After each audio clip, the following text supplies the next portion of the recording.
Si ustedes quieren médico, me dan el puesto de salud. Si no, me voy. Saquen a esos profesores, saquen lo que no sé qué. Sí, eso fue una locura. Ya en el año 1200 antes de Cristo, la primera autoridad del mundo eran los faraones, y los faraones tenían los guardianes del ano, los Neropuy. Esta gente eran los encargados de meterle una vara larga de oro en el ano del faraón, echarle agua y limpiar todo su intestino. ¿Tú te consideras un Neropuy? Yo no le voy a soplar el ano a nadie, pero...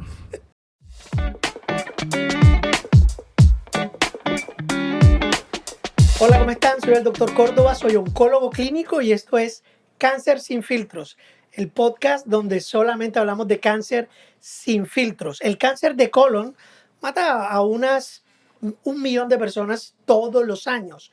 Cáncer de colon, cáncer de recto, y si tú tienes más de 50 años, pues tienes muchos números de que puedas tener algún cáncer de este tipo. Por eso hoy vamos a hablar con un gran experto en cáncer de colon, cáncer de recto y cáncer de ano o cáncer de canal anal. Además, es todo un pionero en la comunicación digital en oncología, comunicación digital en coloproctología, con más de 200,000 seguidores en todas las redes sociales. Para mí es un honor hoy tener en mi sofá al doctor Juan Manuel Troncoso. Bienvenido, doctor Troncoso.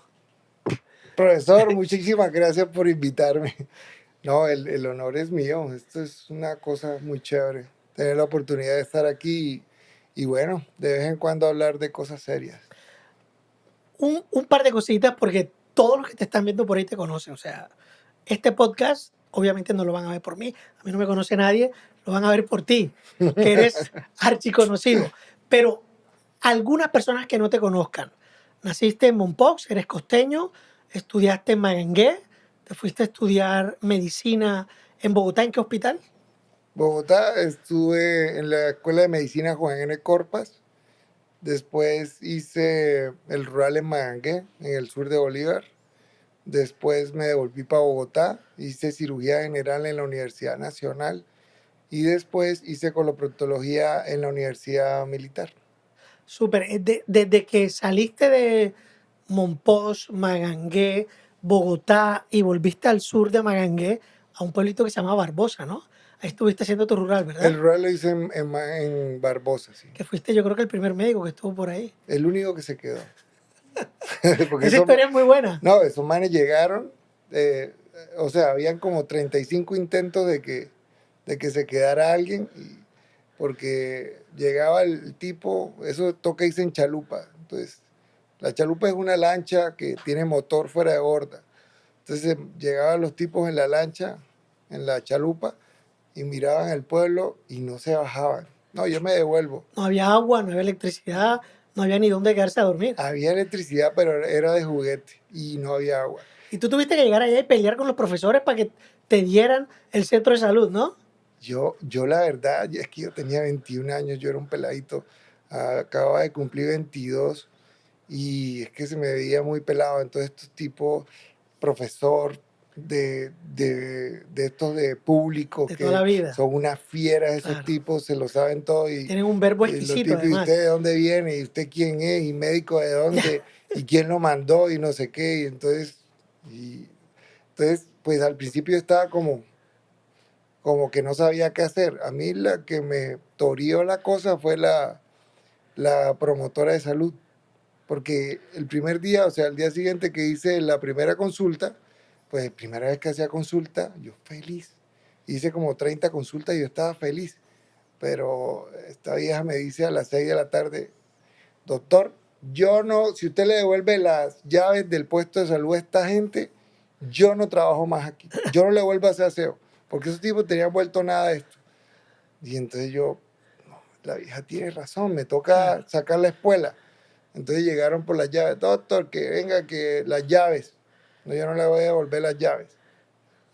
Enseguida me hicieron una reunión con todo el pueblo, no sé qué, tatita, y como a las 8 de la noche, doctor, venga, que si va a una reunión. Y yo me voy para la reunión. Y a echarte el pueblo encima. No, estos tipos claro, con una parla, nosotros llevamos años aquí prestándole el servicio a la comunidad y este tipo ha llegado como si fuera una escoba, como si fuéramos basura, a sacarnos de aquí, ¿qué tal?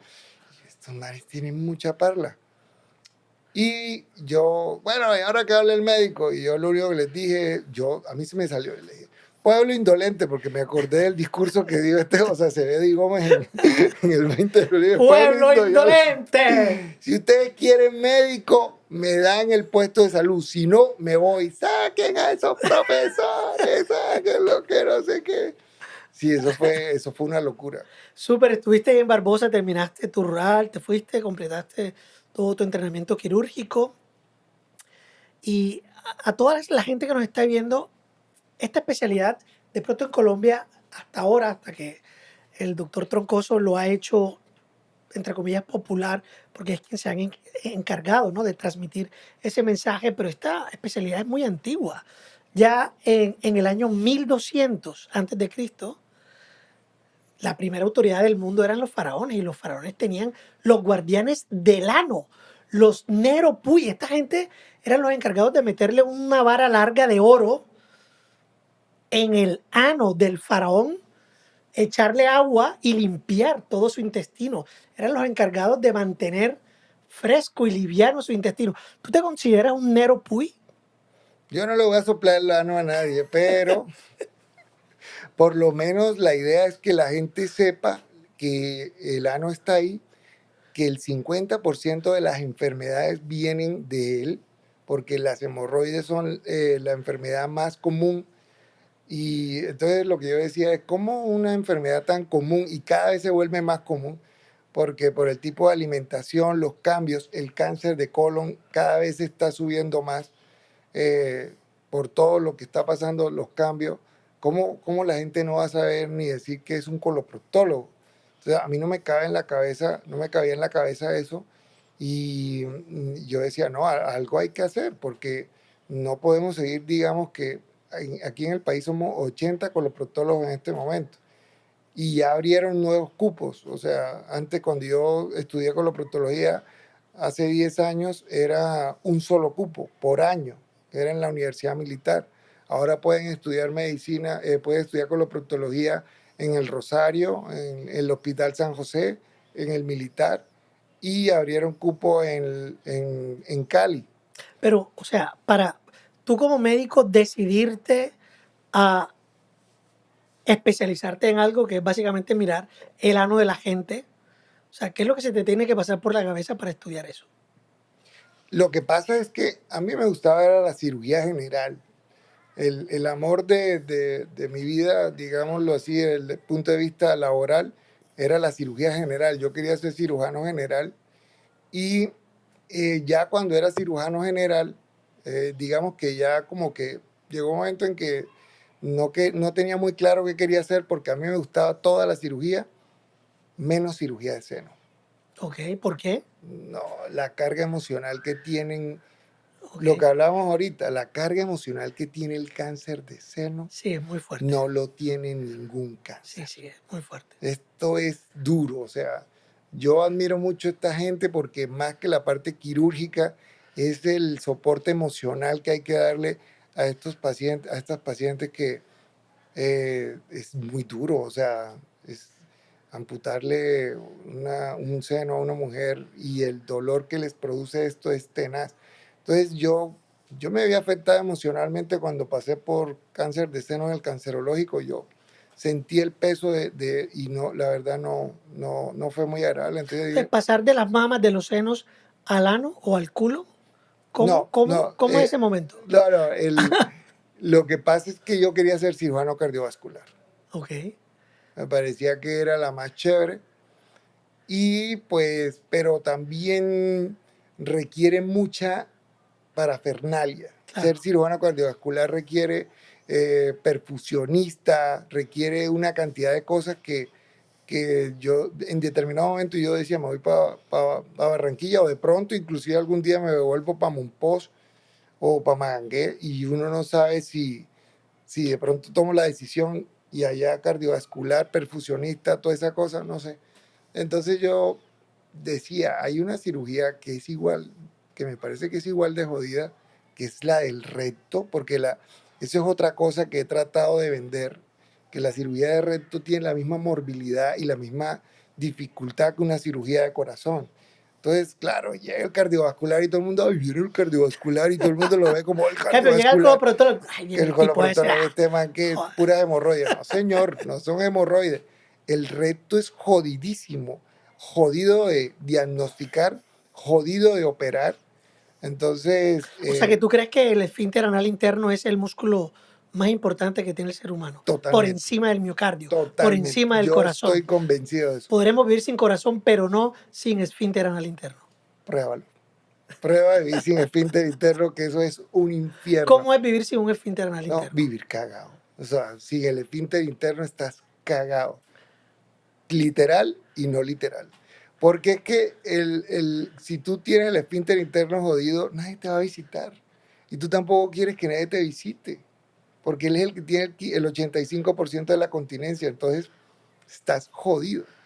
Si te da un infarto, te mueres. Y si sobrevives, pues te van a llevar flores y te Claro, pero si estás consienten y todo. cagado, No, la habitación va a oler a nadie mierda, lo va a hacer. nadie te va a visitar. Y esa era otra cosa que me llamaba la atención y son los pacientes ostomizados, las colostomías, las bolsas que Sí. la gente llama la bolsa popularmente, son pacientes que requieren mucha atención y que casi nadie en los hospitales sabe cómo manejar. Entonces todos esos temas me fueron llamando la atención de la especialidad y nada, alguien tiene que hacer el trabajo sucio. Y para eso estás tú, para hacer el trabajo sucio. ¿Ves en tu consulta por porcentajes más hemorroides, más fístulas, más cáncer? ¿Qué es lo que más ves? Lo que más veo en la consulta son fisuras. Fisura anal. La fisura anal es lo más común, porque es que la gente tiene, la gente y los mismos médicos generales tienen el concepto errado de dolor anal es hemorroide. Y no Okay. es cierto. Las hemorroides, lo que más duele en esa zona son las fisuras. Lo que pasa es que para diagnosticar la fisura se necesita el ojo entrenado. O sea, la fisura no, el ano tiene estrías, eso tiene arrugas. O Entonces sea que la fisura puede aparentar ser puede una estría aparentar del ser ano. una estría. O sea, Okay. hay que saber reconocerla como todo, hay que tener el ojo entrenado en eso, saber buscarla. Y esa es otra de las cosas por las cuales me motivó a hacer videos, porque cuando llega un dolor anal, yo creo que todos los médicos tratan de sacarle Total. el culo, porque no saben Nunca mejor dicho. cómo Sacarle el culo examinarlo. al dolor anal. Le sacan el culo porque no saben examinarlo. Por ejemplo, en Bogotá hay por lo menos, en este momento hay 3 escuelas que tienen coloproctología, pero las escuelas que no tienen coloproctología y no han tenido una adecuada formación y no saben siquiera cómo examinar el ano. Otro de los temas hot topic en tu contenido son el tema de los peos, de los fartos. Mucha gente te escribe, mucha gente, tú también has hecho mucho contenido a este respecto y yo creo que una de las cosas que más hemos aprendido con tu contenido es que es inevitable tener peos, que la ratio de peos es un peo por persona por hora, Más o menos. más o menos, ¿no? Es decir, si nosotros que estamos grabando este podcast en este estudio, Vamos a vamos a salir demorar flatulentos. 1 hora y somos 6 personas, mínimo va a haber 6 peos rondando en el ambiente, eso es lo que quieres decir. Sí. O sea, uno por persona. Y ¿Y qué pasa a esa persona que le da pena ahora soltar un peo porque está el doctor Troncoso aquí y no quiere que el doctor Troncoso escuche ese estruendo de su ano o oler ese olor de su intestino ante el doctor Troncoso? ¿Qué le puede pasar a esa persona si se aguanta ese peo? El problema de aguantarse los pedos es que es un gas. Entonces, ¿eso para dónde se va a ir? Eso no se va para ningún lado, ni se absorbe porque habría una embolía gaseosa o algo así. El gas se acumula en el colon y comienza a producir distensión y la distensión va a producir dolor y son los típicos pacientes que llegan con dolor abdominal, distensión, no pueden comer nada porque inmediatamente les molesta, se distienden. O sea, que no hay que aguantar los peos. Los peos no hay que, lo que pasa es que hay que tener un equilibrio entre la parte social y la parte biológica. O sea, los peos es mejor no aguantárselos. Hay que Hay que sacarlos, aprender a echárselos con soltura. claro. O sea, con el tema de los peos, no solamente la alimentación influye, sino también el aire que tragamos cuando comemos, cuando tomamos bien, cuando hablamos. Entonces, si estamos hablando mierda, estamos produciendo peos. Mucho más, seguramente. Porque entre más sea la mierda que hables, más pedos vas a producir. Por lo tanto, no hables mierda porque se pueden producir peos, ¿no? Eso distiende el estómago y después termina en el colon. Eso es real. Por eso, bueno, ya sabemos quiénes son los personajes que más echan O sea, carreta. que los políticos son pedorretos. Deben ser, sí. Los políticos suelen ser personas que muchos fartos por ahí, ¿no? Deben ser, deben ser. Pero bueno, me imagino que esa gente ya sabrá manejarlo. Hay un tema súper importante ahora y para eso te he invitado, para que hablemos del ano, de los peos, pero también para que hablemos de enfermedades que matan, como el cáncer. Sí. En tu consulta como coloproctólogo, ¿sueles ver con qué frecuencia pacientes con cáncer de colon o de recto o de canal anal por día? Bueno, el tema del cáncer es complejo porque más o menos el 20-25% de la consulta es cáncer. Eh, hay un problema aquí en la costa y creo que en el país, y es que el cáncer en estadio avanzado en Estados Unidos es el 25%. Y yo me atrevería a decir que aquí es el 70% el estadio Sí, avanzado. aproximadamente. O sea, nosotros casi todos los estadios que me llegan son avanzados. Cuando me llega un estadio temprano, le felicito al paciente, le digo, mire, de verdad que usted está de buenas, usted no tiene ni idea la suerte que tiene porque le diagnosticaron esto muy tempranamente. Pero la mayoría son estadios avanzados. Y en parte, primero por la falta de diagnóstico, después viene el problema del tratamiento, a veces comienzan a hacerle cosas como que no deben hacer. Por ejemplo, el cáncer de colon. El cáncer de colon es quirúrgico, Total. casi Sí, todo es cirugía y de acuerdo. va para cirugía sin mamar gallo. Y el cáncer de recto es quirúrgico, También. y si en determinado momento se toma la decisión de hacer un watch and wait, o sea, de darle tratamiento debería estar enmarcado en un protocolo. O sea, no todo el mundo se puede poner a decir que no lo va a operar, ¿cierto? Correcto. El cáncer de recto, como bien lo dices tú, a diferencia del cáncer de colon, tenemos otras alternativas a la cirugía, aunque la cirugía en muchos casos, en la mayoría de los casos, es el único tratamiento curativo del cáncer de recto. Cada vez nos estamos acercando más, como ya pasa en el cáncer de ano, a tratamientos no quirúrgicos en el cáncer de recto que consigan largos periodos de pacientes libres de enfermedad y finalmente conseguir la cura, ¿no? Y eso se hace con combinaciones de esquemas de quimioterapia, con radioterapia, revisar muy bien al paciente, no solamente clínicamente, sino con endoscopia periódicamente y ante la menor duda biopsia, y si la biopsia es negativa, no nos los creemos y vamos a cirugía. Por eso es tan importante trabajar en equipos multidisciplinarios. ¿Cuál dirías tú que es el principal factor de riesgo para tener cáncer de colon y que sea fácilmente evitable y que en nuestro medio no lo evitamos o porque no lo conocemos o porque nos da pereza o porque simplemente no nos da la gana o estamos mal informados? Y que haciéndolo podríamos prevenir mucho cáncer de colon. La obesidad. Correcto. La obesidad, esta población se está volviendo obesa y floja, o sea, son sedentarios o somos sedentarios. La falta de ejercicio también ha demostrado que está implicada en el cáncer. Entonces, obesidad, sedentarismo y aparte de eso, el estrés que se está manejando. Es que precisamente en estos días hacía un video creo que fue esta mañana, en las historias que el celular es una fuente de estrés horrible. O sea, uno debería por lo menos en las noches, desconectarte de eso, porque es que ¿qué puede ser tan importante que tengas que tener el celular prendido? Y si lo tienes apagado y te llaman de malas, o sea, pues ya es como hacían antes, pero es que ahora esto se volvió primordial, o sea, te tienen que, y si no y contestas un WhatsApp, Te llaman. no, Oye, que te estoy escribiendo, ¿por qué no me contestas? porque estoy ocupado, no estoy haciendo nada, estoy mirando Total, para el techo, lo que total. sea. Pero es que ya no hay ningún tipo de...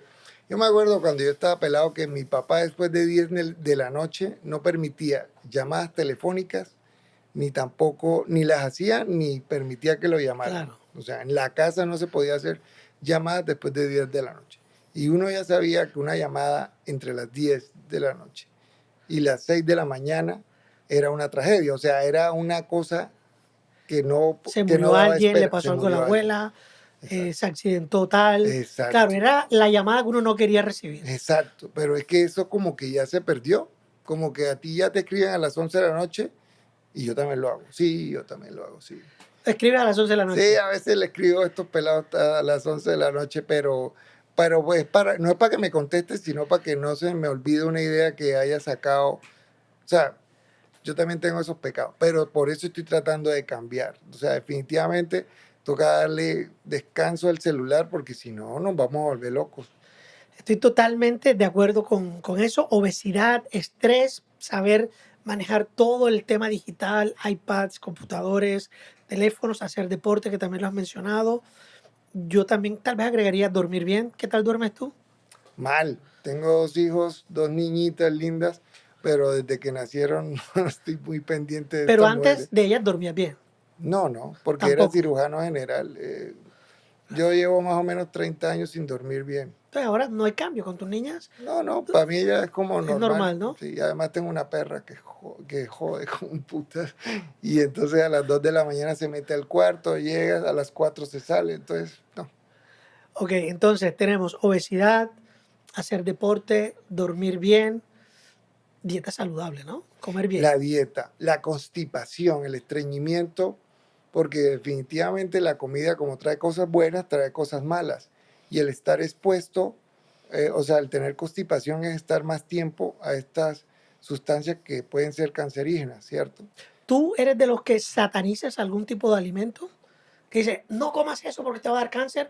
O tú dices, mira, déjalo ser. El único alimento que hay que tener cuidado es el azúcar. El azúcar. El azúcar es real porque al cáncer le gusta el azúcar. Entonces, uno no puede satanizarla porque yo siempre lo digo, o sea, aquí no le gusta una torta de brownie melcochudo. O Claro que sea, sí, buenísimo. claro que sí. ¿Cierto? Pues Un eso heladito de es pistacho. uy, pistacho, eso es de la edad, ahí te echaste Claro, el agua, claro. porque esto me lo dijeron en el otro podcast. El lado de pistacho es del lado de los viejitos, que porque la glándula... Pero bueno, o sea, pero todo a su medida, porque también cuando pues, yo era pelado, es que yo no sé, parece que como ese conocimiento popular que tenían las abuelas de esa época, no señor, azúcar los fines de semana. O sea, pero ahora no, ahora te zampan la carga de azúcar en cualquier momento. Por ejemplo, los cumpleaños ahorita de los niños son cargados de azúcar. Es Torta, impresionante, Coca-Cola, es qué impresionante. locura. A uno no, o sea, el acceso que hay al azúcar en este momento nunca había sido. El acceso al azúcar, al porno, todo está totalmente asequible de una forma tal que ya no hay control. Libre albedrío. Pero es que ya está muy pasado. Es que ese es el problema, que no hay control porque está muy fácil de obtener. El azúcar está relacionado con la obesidad.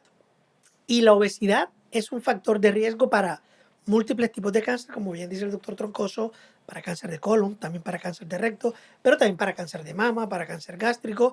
Entonces, la teoría que dice que si comes azúcar te va a dar cáncer o si tienes cáncer no puedes comer azúcar o no te hagas un PET CT, un PET, que es una prueba de imagen que utiliza un tipo de azúcar porque eso hará que crezca más el cáncer, no es tan así.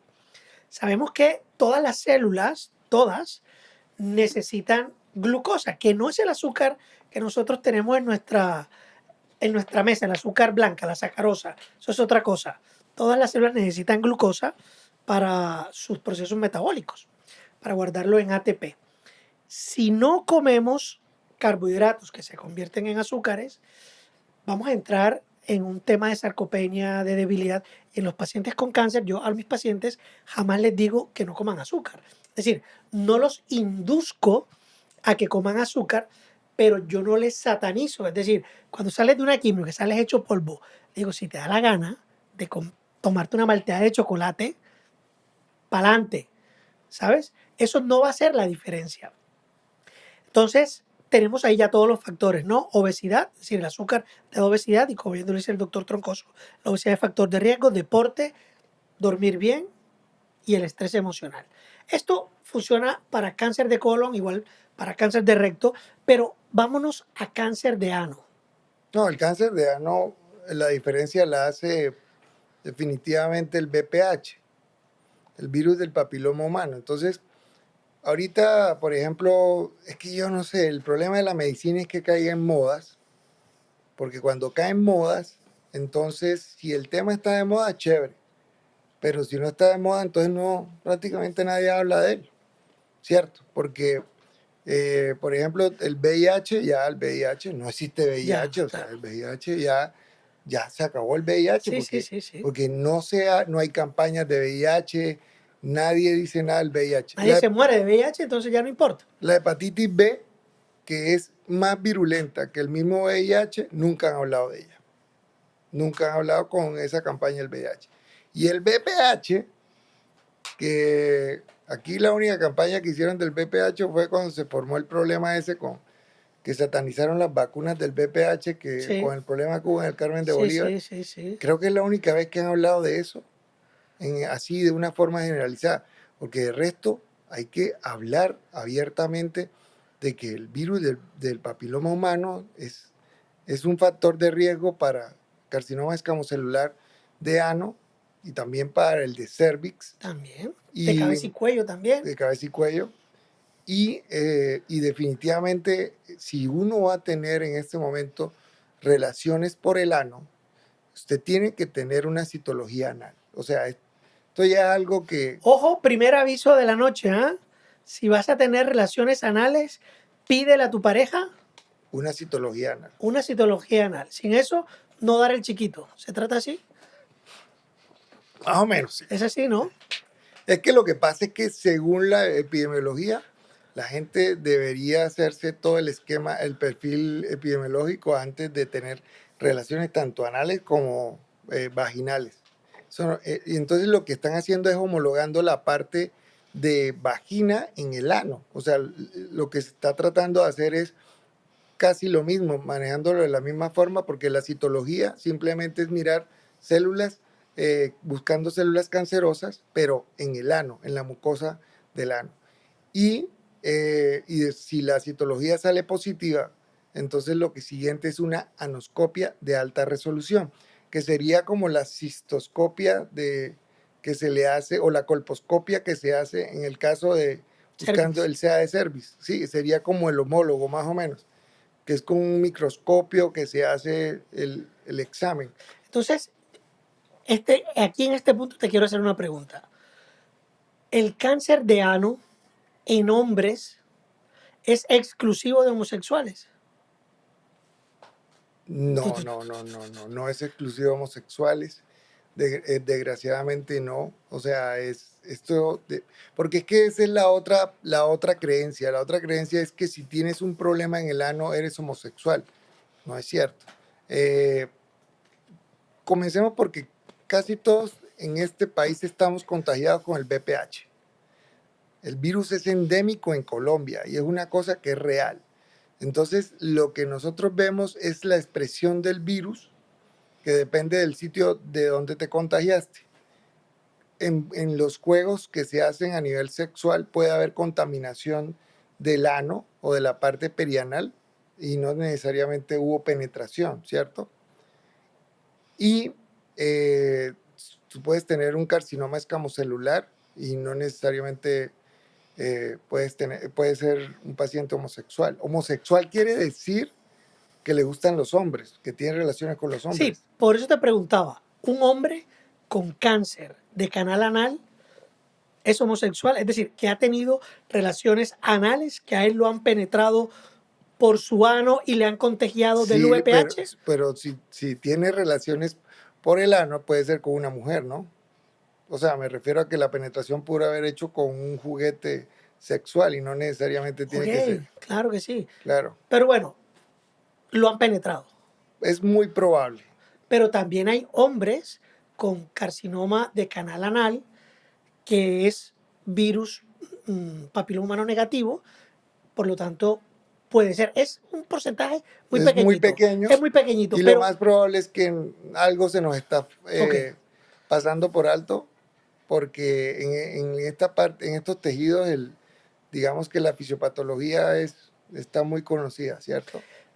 Esto es importante porque muchas personas, muchos hombres que pueden experimentar síntomas anales no acuden a una consulta de forma precoz, precisamente por lo que acabamos de decir de forma jocosa. Es por el tabú que hay con respecto a este tema. Y lo he introducido de esta forma para que entre fácil a la gente, pero me gustaría que remarcáramos la importancia de eso. Es decir, si eres hombre, independientemente de la edad, y tienes cualquier síntoma anal, sangrado, dolor, un video muy famoso tuyo, ¿te rasca o te pica el ano? ¿Te rasca el ¿Te ano? rasca Sí. el ano, no? Piquiña, por favor, ve donde un especialista. Los especialistas de esta área son los coloproctólogos, ¿vale? Yo me imagino que en tu consulta te han pasado estas situaciones, ¿no? Que va el paciente y empieza a darle vueltas al tema, a darle vueltas al Sí, tema. pero cada vez menos. O sea, afortunadamente ha habido, digamos que ha habido cierto cambio con estos videos. La gente se da cuenta pues, o sea, a ver, si tienes un problema en el ano, no significa que seas homosexual.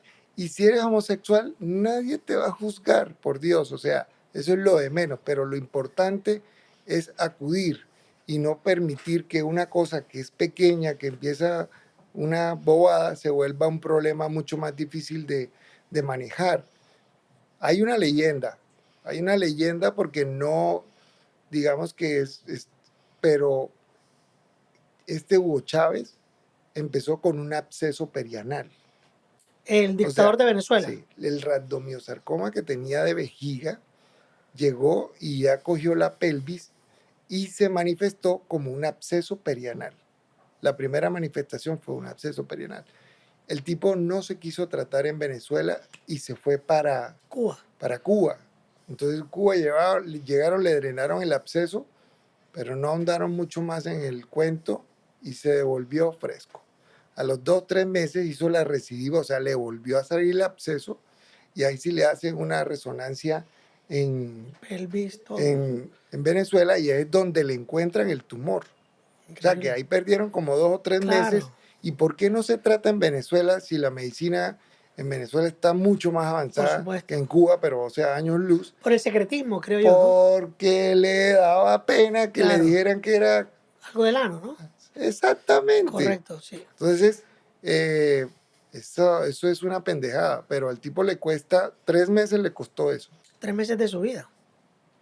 El, para ir llevando ya esta conversación a una fase final, cuando tienes pacientes, que ya lo has dicho, que llegan y a veces dan un poco de vueltas para el diagnóstico, ¿tú qué recomendación podrías hacer para los familiares de los pacientes? Que está de pronto el típico familiar, yo sé que te ríes, está el típico familiar que está detrás de la silla del paciente haciéndote así, para que tú no le digas nada al Los paciente, familiares no saben. ¿sabes? No A sabe. mí lo que me pasa es que el familiar no sabe, o sea, casi siempre llega y lo miran así, o sea, como, ¿tú por qué no me has dicho nada? O sea, sea hombre, sea mujer, la pareja no sabía, o de pronto llega y entra solo, o entra sola.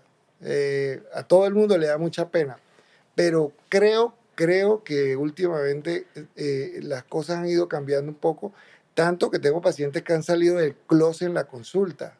Doctor, ¿Cómo? usted no Explica. sabe el A descanso que ver. me ha dado usted conocer sus videos porque creo que usted sí le puedo contar lo que quiera.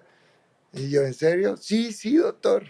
O sea, van a tu consulta y Y afloran. se afloran. Y entonces, vea, es que yo tengo relaciones por el ano. Cuénteme, ¿qué tengo que hacer? O sea, que además además haces como un poco de sexólogo también, entiendo, por esto, ¿no? Pues claro, por favor, haz una citología, esto, lo otro, Pues para el placer, tal, ¿no? es que el tema está cogiendo mucha más fuerza y es un tema que el sexo anal es un tabú, pero impresionante. O sea, ese es, digamos que un mundo que es difícil acceder a él, tanto que para poder acceder a él me ha tocado preguntar, hablar con los pacientes que más tengo confianza y les voy preguntando, bueno, cuénteme cómo es la cosa, usted qué, cómo empezó, cómo empieza, cómo son las relaciones, porque es que si uno no sabe el tema, ¿cómo diablo le voy a después aconsejar a otro paciente de eso? Entonces, eso me lo dijo mi esposa, los primeros que tenemos que salir de prejuicios, que tenemos que salir de pena, que tenemos que quitarnos, bajarnos del pedestal, somos los médicos. Porque es que lo que pasa es que el primero que se pone rojo es el médico cuando le dicen que el paciente tiene sexo anal o algo así. Señora, ¿usted tiene sexo anal? No, o sea, pregúntele, eso no tiene nada. ¿Cómo se lo preguntas tú? Señora, ¿usted tiene sexo anal? O señor, usted... Exactamente, y si es No, un hombre, no, y es que a mí me dicen, doctor, es que será por postoperatorio. Doctor, ¿será que puedo tener relaciones? ¿Por dónde? No, por detrás no. No, si es por detrás, no se preocupe, puede después de 3. No, doctor, vea, no es mi problema. Yo solamente le estoy contando. O sea, sin, sin ningún tipo de prejuicio y sin meterle tanta cosa, porque es que lo más importante es la salud del paciente. oye, es que nosotros los seres humanos somos una especie que nos tenemos que extinguir. Yo recuerdo, Sí, sí, sí, eso sí estoy de acuerdo. ahora que dices lo de el paciente que lo acabas de operar del recto, del colon y te pregunta si puede tener relaciones sexuales, esto me trae a mí un recuerdo cuando yo estaba haciendo la residencia en España, eh, de una paciente que vi yo, una guardia, que era operada de cáncer de colon. Le habían hecho una colostomía, como tú decías al principio, es como una bolsita que se coloca aquí, donde se exterioriza una parte del tubo digestivo, el colon, depende, para que haga por ahí las deposiciones y posteriormente se puede valorar cerrarla, es decir, que vuelva a estar conectada. Y esta señora que tenía un cáncer de colon, se la había operado, su afán era que la conectaran nuevamente. Yo entendía que era por el tema, claro, para nadie debe ser bonito tener una bolsa de mierda colgando ahí, el olor y limpiar eso, ¿no? Pero resulta que la señora Eso es un mito. es un mito, claro. La señora me confirmó que ella se quería quitar ese agujero de ahí porque su marido La penetrada por ahí. se la quería follar por ahí exclusivamente, por el agujero de la ostomía. Y ahí me di cuenta yo que la especie humana se tiene que extinguir, o sea, No, pero a mí me parece, pues, o sea, si eran felices no ¿te parece importa. nada? No, ella no era feliz. De hecho, ella Ah, bueno, me si no decía era que por feliz, favor que no, la pero... mandara a quitarle eso. O sea, para ella era algo, lo vivía como algo antinatural. Ah, bueno, o sea, si ella no lo veía bien, pero es que eso es viejo. O sea, desde que yo era cirujano general, por ejemplo, cuando llegaba un preso, un recluso, el tipo lo único que decía, no me vaya a dejar con ostomía, por favor, no me vaya a dejar, porque los después llegan y les dan por ahí. Y las más prostitutas más cotizadas son las que tienen ostomías. ¿De verdad? Sí, señor. Eso se sabe en los barrios, en los bajos mundos. Yo trabajé 10 años en el Hospital Santa Clara, que es un hospital público de Bogotá, Claro, duro, que eso queda en el duro, centro. duro. Yo estuve en el Y Kennedy. Yo hice internado en el Kennedy. Kenny Dare, Sí, sí, sí. madre, eso también es Duro, otro duro. bien chévere. Eso es Sí, un hospital de guerra todos los días. total. Entonces, ahí es donde uno le mira el termómetro a la ciudad. Y eso todos los días llegaban, por ejemplo, a veces las prostitutas casi siempre a veces terminaban era apuñalándose entre ellas porque a veces, pues dependiendo de, digamos que el sitio, pero tomaban mucho trago, metían muchas Droga, drogas claro. y a veces llegaban y terminaban con un estoma y uno las veía a veces en los controles, no, doctor, no me la cierre, me va mejor O con sea, eso. producían más dinero cuando tenían Sí, el estómago. algunas les iba mejor así. Entonces, mira que cada quien, cada persona es un mundo, o sea, uno no sabe cómo son las cosas, pero con respecto al cuento del popó, de la materia fecal, de la mierda en la bolsa, es un mito y el problema es que está mal manejada. El estómago no se lo enseñaron a manejar al paciente, porque el paciente no tiene por qué estar lleno de mierda todo el tiempo. El paciente, si se hace enemas en la mañana y en la noche y se sabe controlar la producción, no tiene por qué estar así.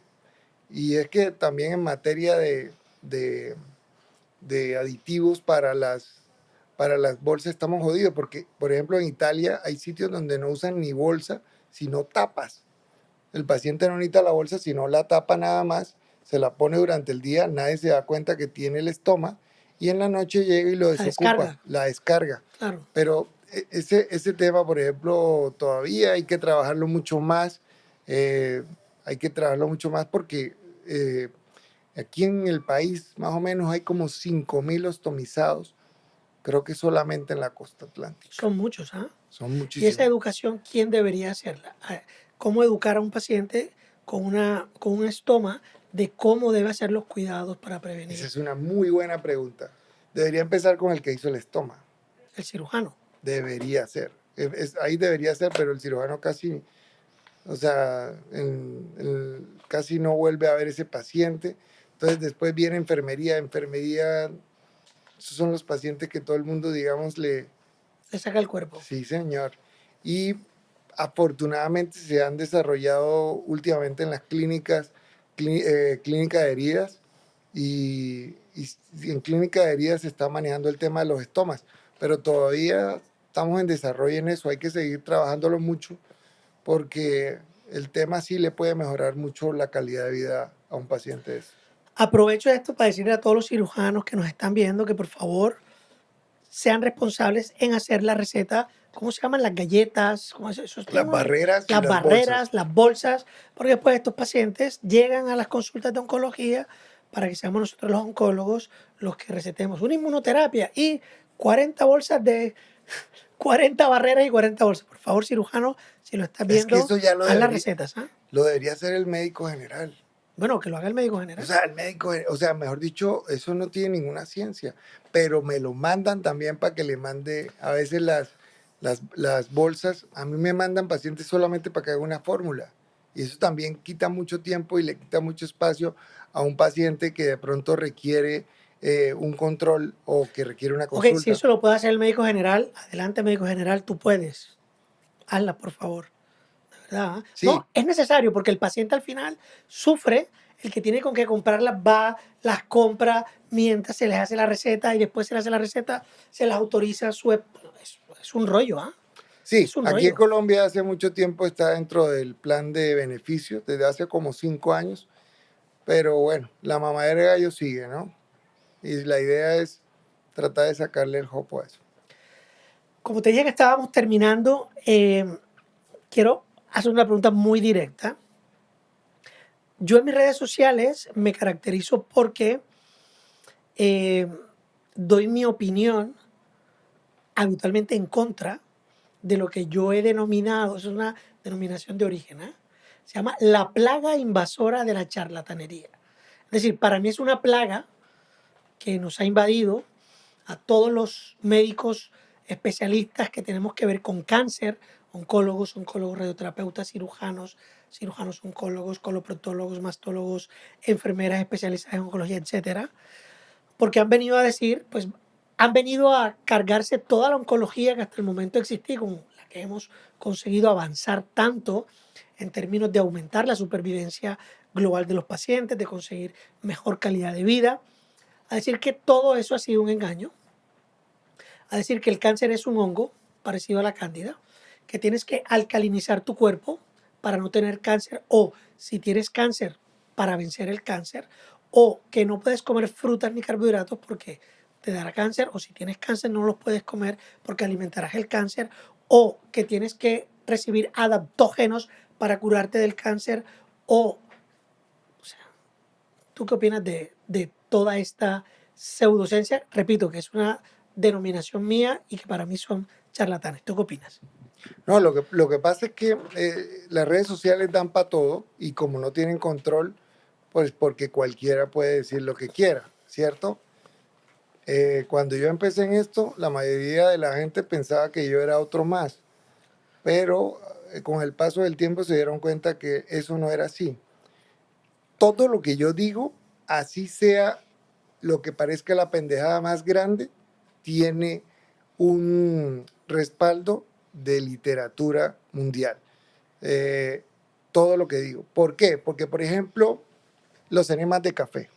¿Ok? Los enemas de café, ¿Estás a favor o no estás a favor de los no, enemas no, de no, café? para nada. Estoy de acuerdo contigo. Los enemas de café los trajo un tipo apellido Gerson de Tailandia, porque en Tailandia se usaban desde hace más o menos 150 años los enemas de café y el tipo en 1920 y pico los llevó a Estados Unidos porque vio que tenía un potencial para el cáncer precisamente Qué y para absurdo. otras enfermedades y resulta que esto ya tiene estudios, o sea, lo que quiero decir es que esto ni siquiera, porque hay cosas que no tienen estudios, pero esto tiene estudios y está más que demostrado. Primero, que los enemas de café no sirven para curar ningún cáncer. Segundo, que si quieres café te lo tienes que tomar por la boca Claro. porque es 2.5 veces más efectivo por la boca que por abajo. Y tercero, puedes terminar con una perforación colónica o con una colitis eh, mortífera que te puede matar. Entonces, ese es un caso, los enemas de café. Y lo peor es que llega cualquiera y dice que es médico, que, no sé, médico fisiológico, quién sabe qué denominación tiene, y se pone, por ejemplo, a decir esas cosas. Entonces, yo creo que lo que pasa es que en estas redes sociales lo importante es saber usarla. Esto es una herramienta, ¿cierto? Y los médicos alópatas como nosotros, que somos tradicionales, también tenemos que salirnos de nuestra, digamos que también hay que saber, aprender a pelear con las herramientas que hacen los charlatanes, porque es que los charlatanes son espectaculares. O sea, lo que quiero decir es que tienen poder de convencimiento, La fruta es mierda. no digo quién, o ¿Tú qué sea, opinas de eso? prefiero no meterme en esas cosas, pero obviamente eso no se puede decir en un país como Por eso, estos. ¿tú crees que la fruta es mierda? No, la fruta te ayuda a la fruta a producir mierda. Y la mierda es necesaria porque es la forma como botamos todo lo que no se necesitó, lo que no se metabolizó. La Pero, fruta nos aporta un montón de cosas buenas. no, la Es fruta, decir, satanizar la eso no fruta se puede es decir. equivocado. ¿Estamos de acuerdo en eso? No, no, eso no se puede decir, Correcto. eso es un despropósito, eso es, y más en un país pobre como este, hombre, que la gente lo único que tiene, hombre, si todos tuviéramos para comer aceite mediterráneo con aceitunas de Pakistán y no sé qué miércoles, pues no seríamos Colombia, seríamos otro país, seríamos Qatar o Abu Dhabi o alguna de esas vainas. Aquí nos toca Pero mote de no, aquí queso, toca mote de claro, queso con boca chica, ñame, sabroso. toca el mango, no el jugo, ojo, La la fruta, guayaba, la guayaba. sabroso. Eso puede ser el desayuno de alguien. Eso, uno no puede decir esas cosas en un país como esto, tan pobre y además que no es cierto. ¿Cómo crees tú que debemos enfrentar? Porque algo que yo me he dado cuenta es que mucha gente, más de la que creemos, cree en estas charlatanerías. Lo peor del caso es que todas las investigaciones de la OMS afirman que hay un porcentaje que ya está entre el 20 al 30% de la población que tiene acceso a medios digitales, usan entre el 20 al 30% de la población están usando estas redes sociales para, entre comillas, educarse en temas relacionados con salud. Entonces, si hay un 20% de personas que se están educando en redes sociales con temas de salud y se están educando es que no pueden comer fruta, que no pueden comer carbohidratos, que para curarse del cáncer tienen que hacer un protocolo, tomar jugo de zanahoria durante 5 días, tomar bicarbonato para alcalinizar su... ¿Qué se supone que debemos hacer nosotros para combatir esta plaga? Lo que estamos haciendo, o sea, no podemos hacer más. ¿Por qué? Pues yo he tratado de, primero, o sea, analizar cómo llegar a más a la gente, tratando de no salirme de los patrones, digamos, de compostura, porque no es la idea, pero sí me doy cuenta que ciertos tipos de videos le gusta más a la gente que otro. Entonces, eso es lo que yo llamo mover el palo de mango.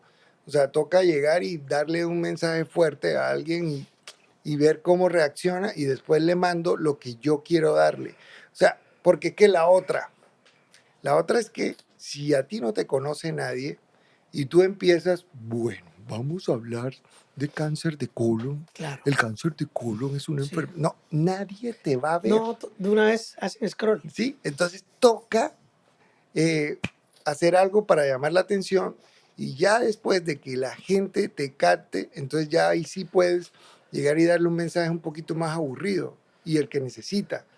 Yo desde el principio he tratado de tener un equilibrio entre las dos cosas, porque si no, no capta uno la atención de la gente. No la capta, la De gente acuerdo. no le va a interesar. Y, eh, y la otra es que hay que meter a gente que tenga de verdad poder comunicativo en esto. Por ejemplo, Cristiano. Cristiano es el tipo que más maneja gente, 500 millones de seguidores. Hablamos del futbolista, Cristiano Ronaldo. Sí, claro. Y el tipo manda mensajes muy claros. Sí, claro. Entonces, ese tipo nada más con su forma de ser, con la forma en que trabaja, con todo, está mandando un mensaje positivo. De acuerdo. Entonces, pues la gente también tiene que aprender a escoger. Ahora, el problema es que la gente sigue a las personas y no las ideas. Válido. Porque es que aquí somos muy emocionales. Entonces seguimos a las personas y no las ideas. Lo más importante es la idea que te está dando esa persona. Muchas gracias por haber estado aquí en el sofá, en mi sofá, aquí en mi casa.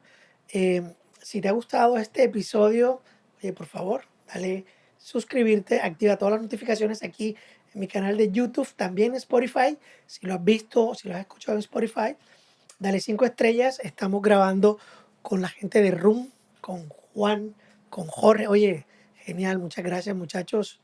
De verdad, buenísimo. Llevamos 1 hora aquí hablando con el doctor Troncoso. Doctor Troncoso, ¿cómo te has sentido aquí en mi casa, en mi sofá? No, chévere. Bueno, tienes un estudio mejor que el mío.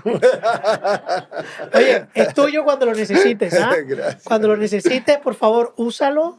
Esta es tu casa. Yo estoy súper agradecido de que hayas venido aquí, de verdad, No, a hablar de estos gracias. temas tan importantes que aunque los hayamos tratado de forma jocosa, nos entendemos que lo hemos hecho para llegar a una mayor cantidad de gente y transmitir el mensaje que tenemos que transmitir. El cáncer de colon, el cáncer de recto, el cáncer de ano matan, hay que prevenirlo. El doctor Troncoso ya les ha explicado los 5 factores de riesgo. Si tienes dolor, picor, sangrado por el ano, no lo dudes y ve donde un especialista, y los especialistas son los coloproctólogos. Los dejo y nos veremos en el próximo episodio de Cáncer sin filtros, que es el único podcast donde hablamos de cáncer sin ningún filtro. Adiós.